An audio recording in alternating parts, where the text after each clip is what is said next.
പണക്കാരനായ വലിയൊരു പ്രഭുവിന്റെ ഒരേ ഒരു മകളാണ് മേരി. അവൾ അന്യനാട്ടിൽ നിന്നും വന്ന നിഖിൽ മഹേശ്വർ എന്ന വലിയൊരു സംഗീതജ്ഞനെ ജീവനു തുല്യം സ്നേഹിച്ചു.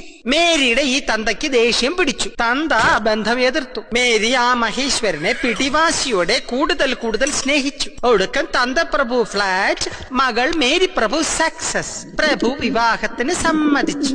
എന്നാൽ സംഭവിച്ചത് എന്നതാ?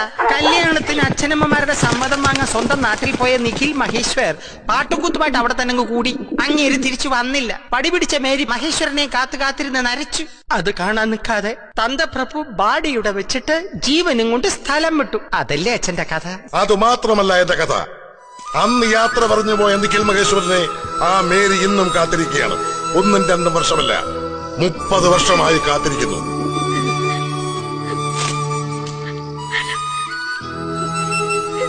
Ha ha ha!